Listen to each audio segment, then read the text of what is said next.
Of course, welcome to the Colonel Edmund Remy Gray Show. And today, of course, it's a loaded program with former 102 Director of Police for Operation, Colonel Abe Kromah. Let's not forget, the Colonel is also a general. I know that that comes across as funny, but he was a general before he became, a 102. So he was general of the Armed Forces of Liberia. For those of you probably who were in exile, of course, Director Kromah was brought in when the AFL needed that badly needed that leadership. He was brought into shape to turn things around. And he will be our guest tonight, and we're going to be talking about national security in Liberia. And of course, Director Kromah, as he'll be referred to, is ready to go. Good evening, Mr. Kromah. Good evening, Colonel. It's a pleasure being listening here with you. Of course, it's a loaded program. Just a minute. Give me a second here. And yes, go ahead, Director Kromah. Go ahead, sir. It was a pleasure listening and communicating. It's kind of late out here. It's about 1:24 and it's kind of raining like that. But a call from the Colonel will help respect that. So we come to reach our cycle today and answer a few questions, provide some understanding to where we are as a country, and personally try to provide some enlightenment as to some of the perceptions people have about our existence. Director Kromah, you may want to adjust your microphone or maybe bring it closer so that the audience can hear you. But I can almost tell you that the sound is kind of it's going in and out. And these are type of interviews. Of course, they're extremely important for people who they want to hear what's going back home, especially in the midst of all of these uncertainties, and people are looking at the optics where people are being beaten, flogged, just to keep the emergency status going on. But what I'm going to do, I'm going to bring music, an interlude of music, so we can adjust things and then share the video to those who probably for whom this matter quite a bit, and then we can come back and go from there. I'm going to be going to a production room, so we're going off camera, but anything and all we say will be filtered in the air. So give me a second. Going to a presentation room.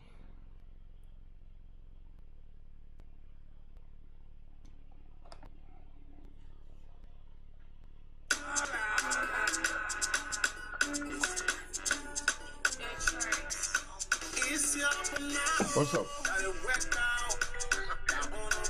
Yeah, I will, because I'm in the production room bringing music. So just stay there. Don't go anywhere. I'll come back. Yeah.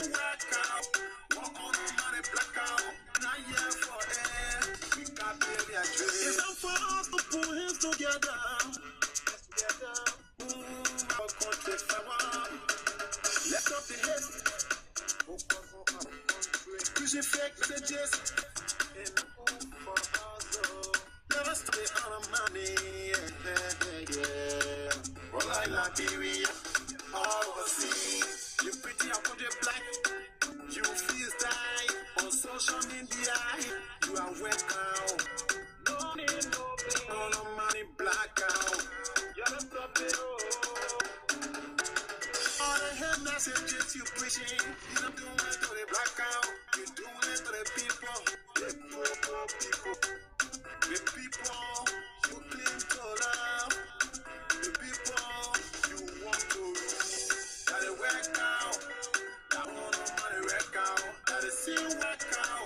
Walk on the money blackout. Yo, yeah, before. Yo, yeah. That it work out. That on the money wreck out. That is in work out. Walk on the money blackout. We not here for it. We got baby a dream. We can't making us hitting one another. Encouraging us to spot our country. We should go and demonstrate. And I miss you will be there. I miss demonstrate in the air. Let me ask you where out. When we spot our country, who will help us face it? They say I know, where out, say I know. When you bring out a hand, who will help us settle it? They say I know, where out, say I know. Making sure God will get you bound. We not yet black on a plow. Where out, get black out a chance. We are one. We are one. Get president, we are the chance. We are one. We are one. Can't you see? He's Eddie Rose. We are one. We are one. He's building hospital for all of us. We are one. We are one. Take a look at the assets he's building. We are one.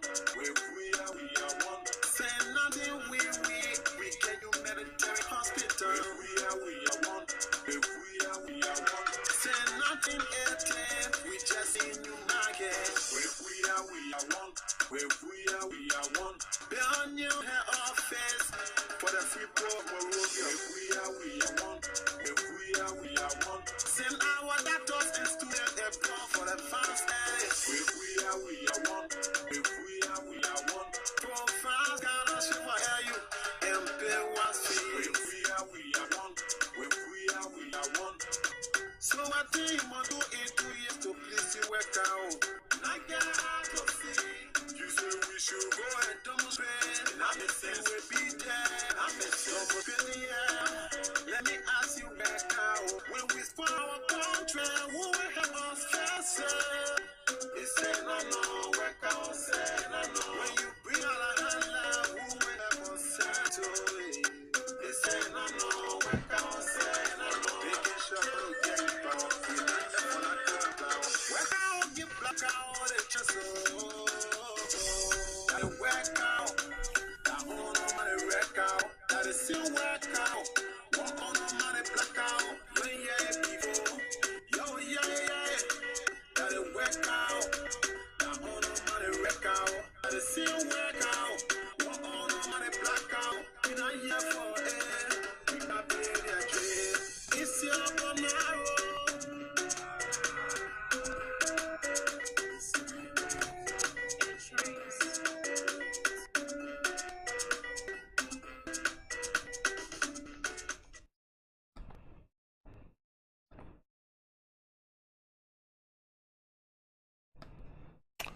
All right, we're back. It seems as though we lost our video. Our guest, Colonel Kromah, and we will try to connect with him again. Right now, we were zoomed off the air, so we're back.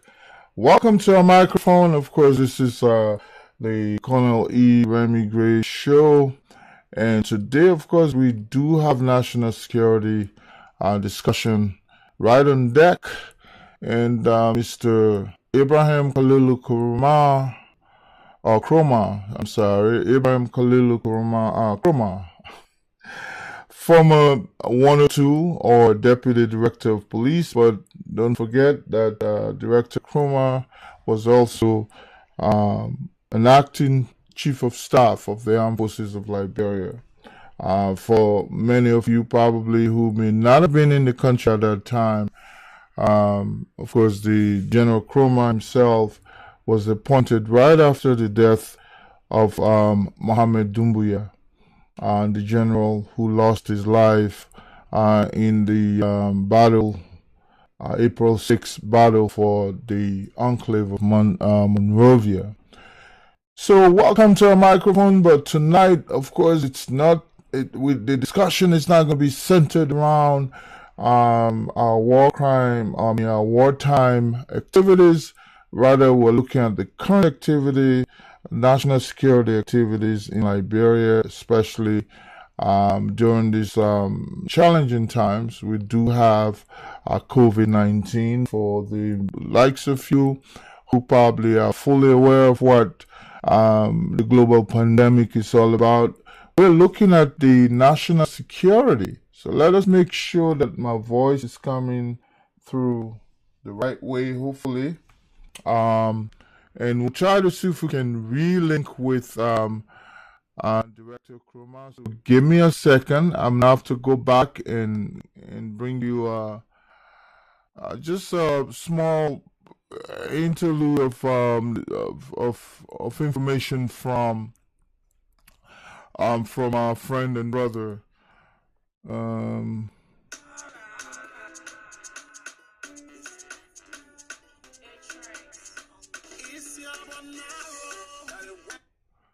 This is from the code, and um, the presence of the asset recovery team head, Councillor Arthur Johnson.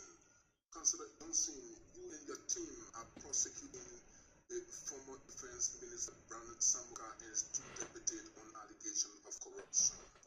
You have paraded almost 5 witnesses to the court, 1 regular witness and 3 subpoenaed witnesses.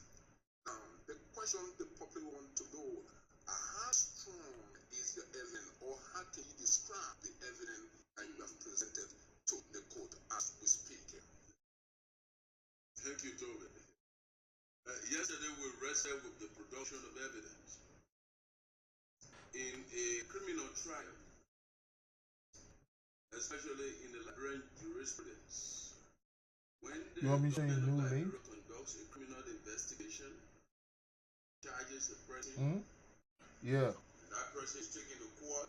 You want me to say new link? Requires a criminal prosecution. Actually, you want me to do that? Or you can still. Is what we call the criminal trial. The government of Liberia is requested Oh. and required to produce. I didn't see you on the screen. Hold on a second. The evidence to the court.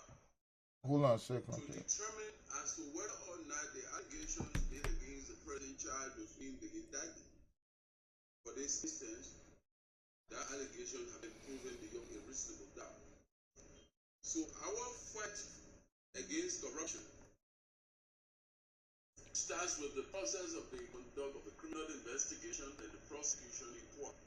We present the evidence to the jury, to the court or the jury. In their case, the defendants, Honorable Samkai and his deputies, meaning the deputy Joseph Johnson and Newman Walker, who was controller. We must be able to prove beyond a reasonable doubt. And the issue of reasonable doubt, the question or answer or the meaning of it is that any question that goes unanswered in proving the substantial elements that constitute the crime charge against the person must be answered. If they have not been answered, then you have reasonable doubt. In a civil proceeding, that is not the case. In a civil proceeding, you have what we call the preponderance of the evidence standard. That has to do with the production of the evidence in the civil proceeding and the skills of the number of persons you present to testify that will corroborate. It is not a high standard as compared to a criminal trial. In a criminal trial, I'm saying a new link. You must produce the evidence, and the evidence must be very clear and convincing that there should be no question of doubt as to establishing in the criminal trial. So what we did yesterday was that we concluded off the air. Those evidence have been marked by the court and then presented to the court. Check the new link. All the way to 14 and 15. Cataloging the various kinds of evidence, documentary evidence, to prove the allegations contained in the indictment. The indictment is a formal instrument that comes from the grand jury. The grand jury is a composition of people from the community who the court called to listen to the facts of the case and the evidence that the prosecution has. And if they believe that a crime was committed, and that this crime that was committed as a result of a criminal agency, and this criminal agency is traceable to the person being charged or accused of the crime, then they have a prima facie evidence. That's what we call prima facie evidence. So the return of the formal allegation by those group of citizens who have been called by the court to listen to the allegations of criminality by the prosecution is what we call the indictment. That indictment means that there is a prima facie evidence, an instance of evidence on the first stage for any person of a reasonable mind and prudence to believe that indeed a crime has been committed, and the people accused must be called to answer. That is what we call the prima facie evidence. But at the level of the trial, it goes beyond that. You must prove beyond a reasonable doubt. And that's what we have done yesterday. We presented the evidence to the court, in which, in fact, the defendants had their right under the adversary system for their lawyers to cross-examine the witnesses that were produced. In our submission, we believe, at this conclusion, that the evidence that we have presented to the court in the fight against corruption with particularities to this particular case regarding the AFL pension money is considered to be what we call an ironclad evidence. It is an evidence that is not an easy thing to just simply escape out of. It is an evidence that conclusively clarifies that indeed that there is a crime, or there was a crime that was committed, or there were crimes committed, and there were criminal agencies as instruments that were used for the commission of the crimes, and those criminal agencies are traceable to the persons being accused. And no doubt about that. That's what we call the ironclad evidence. In substance, we have presented fresh documentary evidence that have to do with what we call the bank statement. The bank statement of the AFL pension money that depicts how money was withdrawn from that account by the defendants, Honorable Brandon Shakai, Honorable Joseph Johnson, and Honorable Numa Doko, controller, at the time when they were serving our officials of the Ministry of National Defense. That is what we call documentary evidence. And the way that evidence came to court was done through a writ of subpoena, a testificandum, and desisticum. What does that mean? On our laws, when you pray for subpoena desisticum, it is a formal writ or an order from the court authorizing or ordering a particular individual or institution to produce a particular document to the court. Then when you have subpoena a testificandum, it is a formal order from the court ordering a person from an institution or a person as an individual to appear before court to testify. So in the event where you pray for the two writs, subpoenas, desisticum, and a testificandum, it means that an individual will come with documents, and that individual will present those documents, and those documents become part of the evidence before the court. That is the essence, or that was the essence about the documentary evidence from the bank. More besides, we presented to the court an internal audit report conducted by the AFL at the time when there were demonstrations going out by the beneficiaries of AFL personnel regarding the pension money. The allegations that were the contention raised as a consequence of that particular demonstration were that the defendants who are the former officials of the Ministry of National Defense unauthorizedly, without any color of right, misappropriated, withdrew monies from the account of the AFL pension money without the knowledge and consent of the owners and the beneficiaries of that account.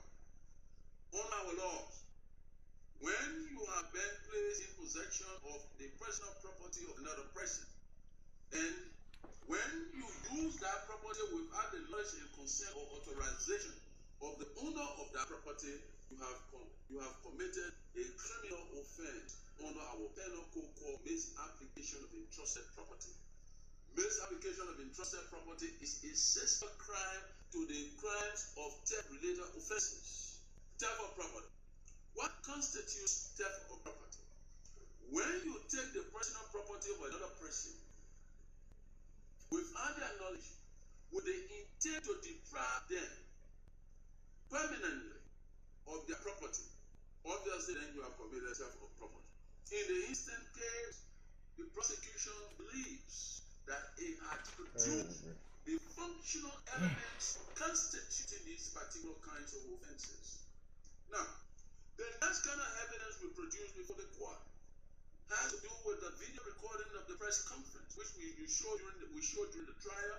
We call as demonstrative evidence, where the defendant, the court defendant, Honorable Brandon Samuka, former Minister of National Defense, had a press conference admitting to the unauthorized usage of the monies in the particular account of the aid. Oh, you are now. Good. He concurred in that particular press conference that the money was not used for the purpose for which it was established, the account. And that the Minister of National Defense, at the time where he was still the Minister of National Defense, took responsibility. When you take responsibility in the commission of a criminal offense, it constitutes admission of guilt. The next question is that the issue of reimbursement or restitution. But when they took responsibility, when they were state officials of government during the time that the former regime of Madam Ellen Johnson said, okay, so just say this where my next question comes, even though the defense. Okay, we're back. I do apologize for those who are listening to that expose by Attorney Johnson. As you know, he's a crack criminal defense lawyer, and he was also working. Connor, I think you're gonna have to reduce the audio filtering on the air. It seems as though you have something that is on, so that will interfere with the free flow. Good, it's off. So I was just saying, Arthur Johnson was just giving just a brief overview about the criminal case involving former Defense Minister Brownie Samuka along with his deputy. But that is not the reason why we're here today, even though those individuals have served in our national security corridor in the past. That's a different situation. I was just bringing an expose from Johnson just to keep up the time. But welcome back to our microphone, Director Kromah. You have served in, gosh, God knows, in all capacity. I started knowing you way back in the 80s when we all used to be. You were branching into the police, and I was just going into the military then. But we used to meet once in a while at EJ Roy when we used to have our talent show. And you had one of the best Jerry calls in town, man. I remember back in the days. Yeah, one of the best Jerry calls, man. You know, we but then we were smaller, but then we used to wear the best of clothes. But that's not what we've come here for that matter. I think there's some serious national security situation, and firstly, let me give you a chance to introduce yourself to the listening or the viewing audience. It's unfair for me to just go into this discussion without even allowing you to lend. Director Kromah, firstly, who are you? Well, right now I'm the guy sitting down home and trying to protect myself from this very deadly virus. But my name is Ibrahim Kromah, Ibrahim Siaka Kromah. You can say Khalilu Ibrahim Siaka Kromah. Khalilu is the same as Ibrahim. That's the Arabic word meaning Khalilullah, meaning friend of God.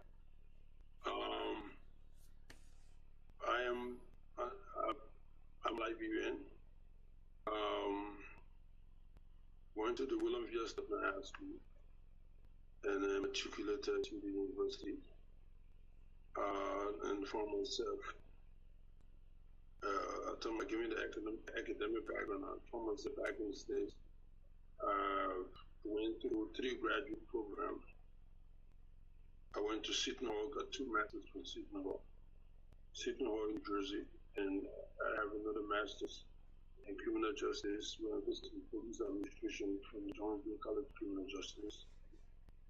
I have a master's in education from here, from Seton Hall, and a master's in human resource development from Seton Hall as well. So academically, that is where we are, and I've had a couple of other certificates around while I was serving in the States. I work for the Superior Court of New Jersey. I work as an investigator in the Superior Court. I work as a probation officer as well. And I also taught in a couple of other institutions out there. And I came back to Liberia, and then I'm sending requested for qualified library to come back. I was asked to work with the police. I work as the deputy director of police at the time. But prior to going to the States, during the library crisis, when everybody was jumping to go, I couldn't go anywhere because I just, the fees I had done the police work, 1985, and so I was actually connected. You couldn't pass through the checkpoint when you're home official at that. And because my fees were glaring, I worked with the police, but I could not pass any of the checkpoints. So I remained from Bannersville, where I lived at the time. I moved to Newport Street to my uncle's place. And I moved back, and then I moved to the police headquarters. That was the only safe place I had. At least 12 police officers would be there, we look at each other. And we can say that where I remained, I sought refuge at the police headquarters until we were removed from the police headquarters to come to the barracks to be evacuated from there. And we didn't find our way to the evacuation as a couple of stuff happened at the Freeport, which led to the demise of the former president.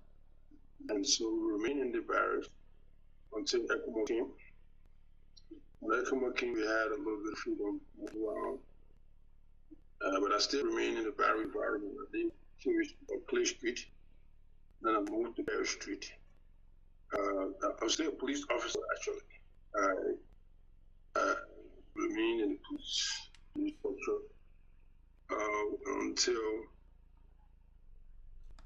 the whole crisis went out. And during that process, I was appointed during the interim government. Director Kromah, just give me a second. I'd like you to raise up your volume a little bit. The viewers are complaining about, oh hell. Okay. I'm sorry for that though, but this is a video call conference, of course. Liberia being what it is, we understand that there are so many challenges, and this happens to just be one of them. But he's going to try to reconnect.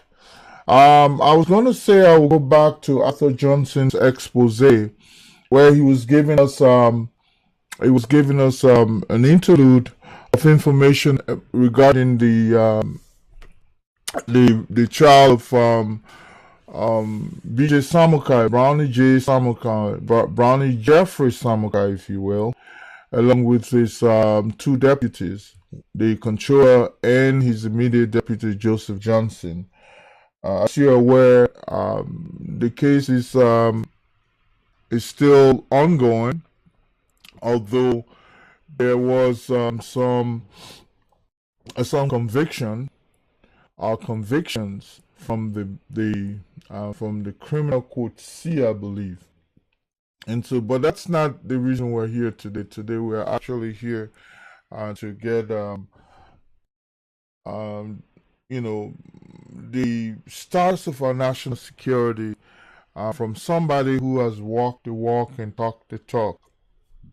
as he was giving a background of himself, where he came from, to become deputy, director of police. Before that, he was just telling us his own link with the armed forces of Liberia.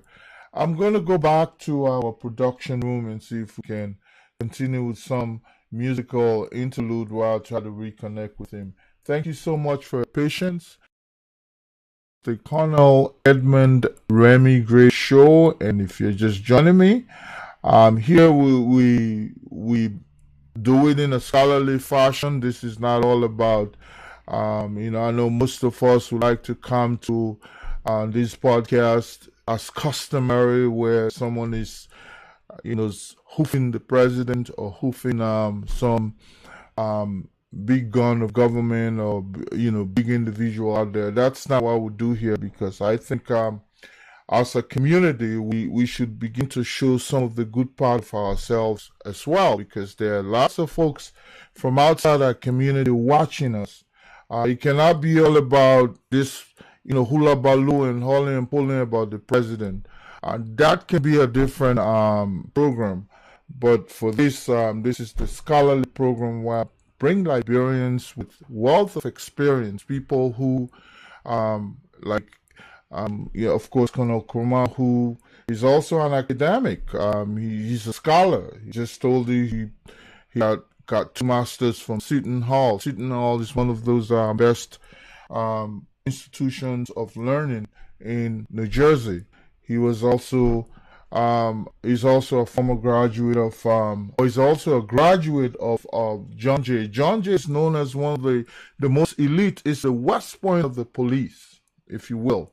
The military will go to West Point, and for the police, if you go to John Jay, at least you have a sizable profile. These are the kind of individuals I bring. This is not one of those talk show, those cheap gossip, or those you say and I say, hearsay, and all of those. Those kinds of show, of course, you're welcome to watch them as well. But here, we're academic, mostly.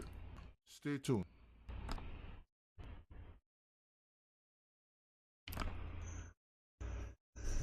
This is from the code, and I'm in the presence of the Asset Recovery Team Head, Councillor Arthur Johnson.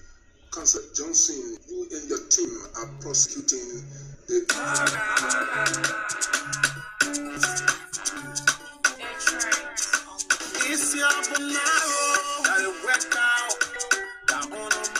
Probably again. Yeah. I lost you. So you want me to hold on?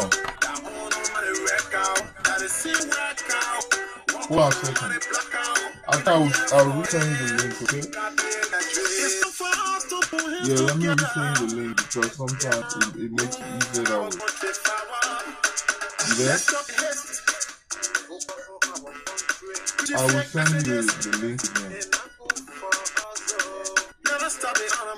Hold on.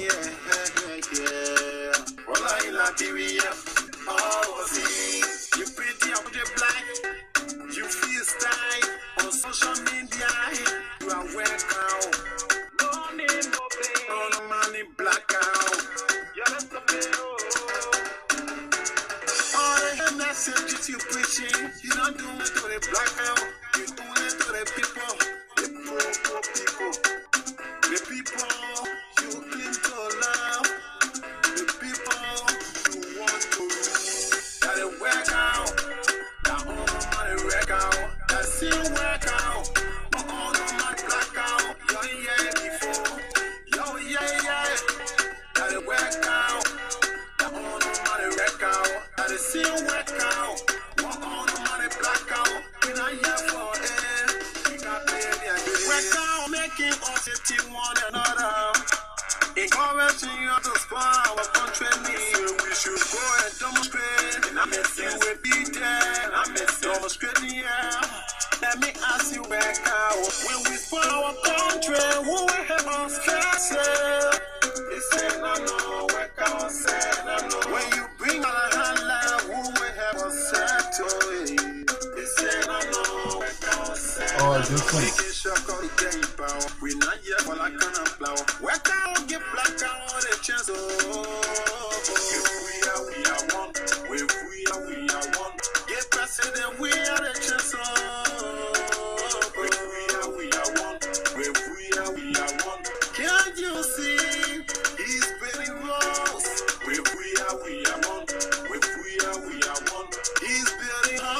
Okay.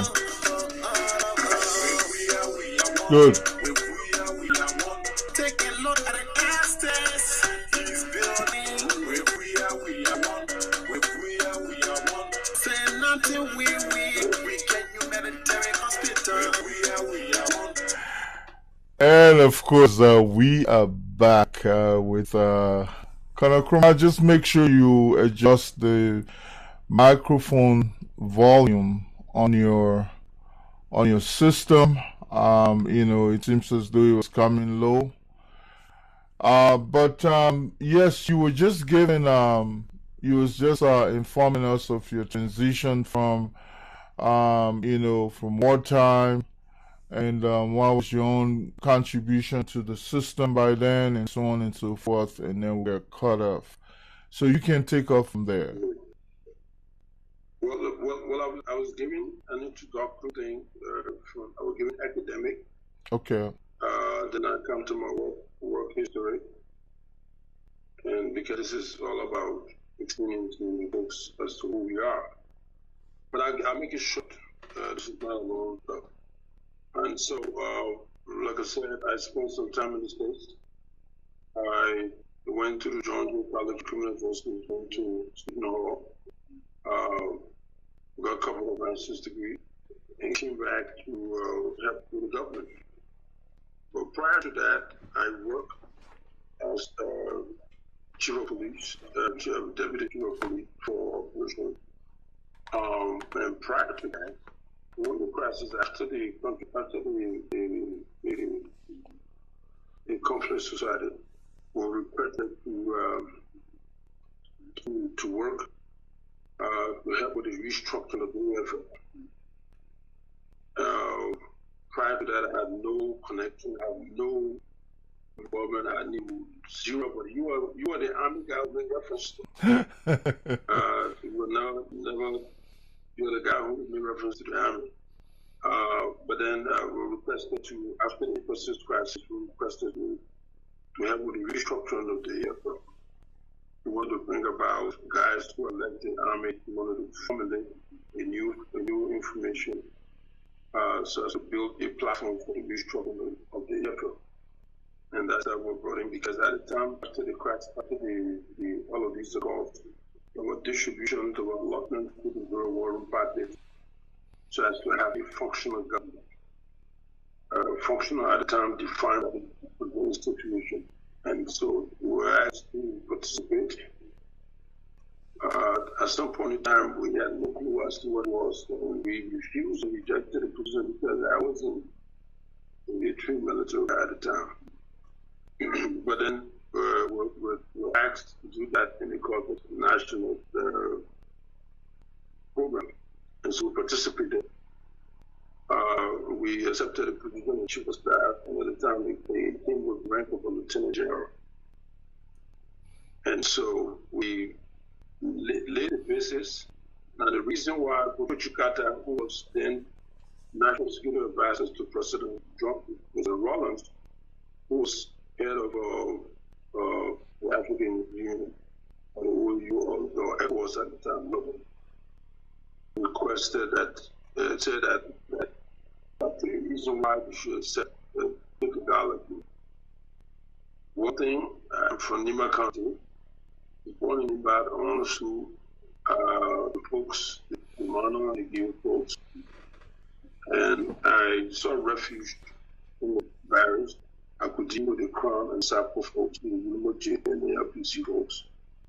And I'm a Madingo guy. I could deal with the Ulimo folks on the other side.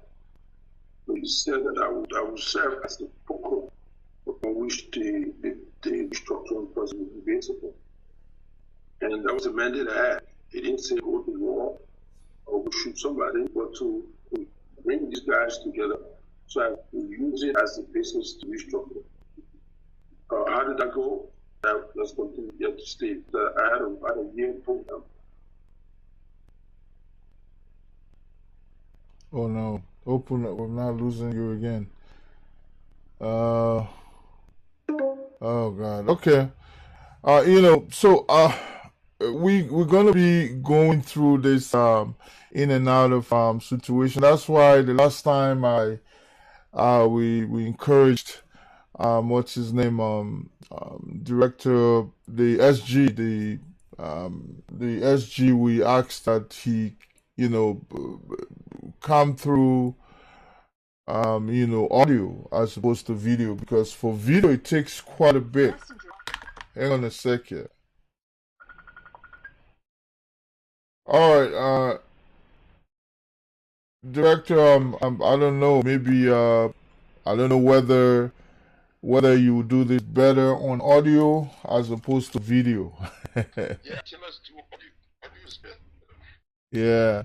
So if we do audio, we could also do WhatsApp, or we can do it via Messenger. But continue with your introduction. Can you hear me? Yeah, clearly. Oh yeah. Yeah. On this line or on the other line? On this line that you're on right now with the Messenger, the only thing the audience are listening. So. Oh, okay. Well, basically, so you got the guy who was the national secretary of Gaza at the time.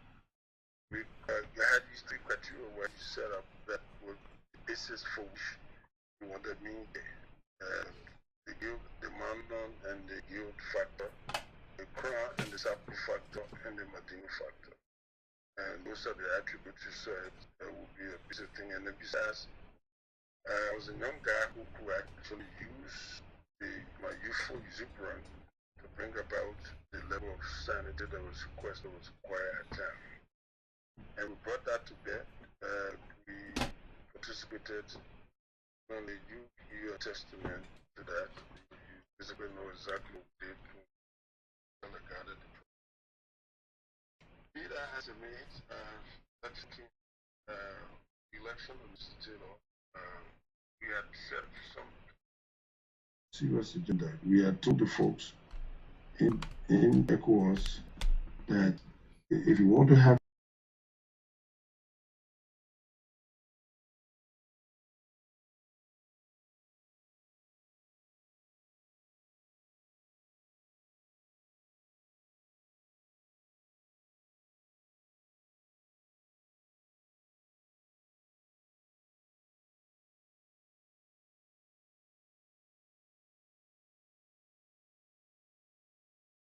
person.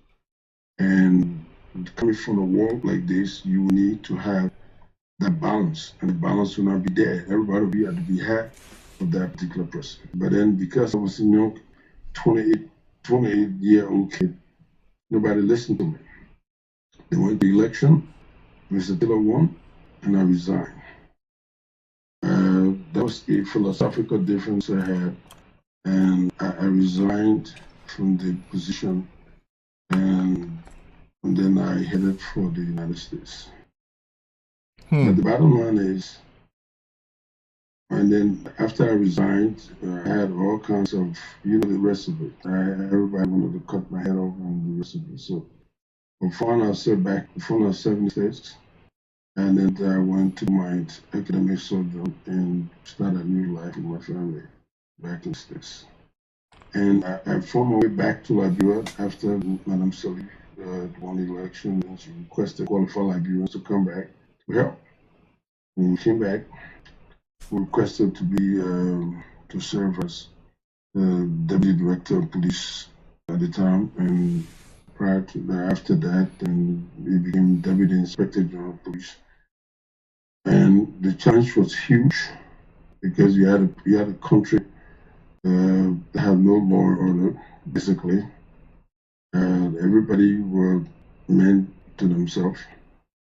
And coming from New York, coming out of New York, and seeing the transition of the street crime unit and all kinds of law and order units, we brought about those experiences we had on the streets, and we established law and order in pursuant to the rule of law. And that's why we took the country through the elections and brought about Mr. Weah as the new elected president of the Republic of Liberia. And basically, that means I'm a crime fighter. I owe no apology for my crime fighting abilities and my crime fighting perception and precision towards order as far as law and order concerned. No apology at all. And at the end of the day, that was what would define I and basically define who I am. It's beautiful to just listen to your own lived experience. It's very difficult for you to for you not to be part of our national security apparatus right now. It's very difficult given the wealth of experience. New York happens to be one of the well-known places of crime around the world, and of course, you have involved in that community as well. So no wonder why some folks will equate you with success when you serve as one or two of our national police. And one of the things you were well known for was your as you indicated, your crime fighter, fighter of crime. So one of the things you were well known for was the easing down of lawlessness and also armed robbery. And one would see that clearly after you exited, when you left, at your exit, the police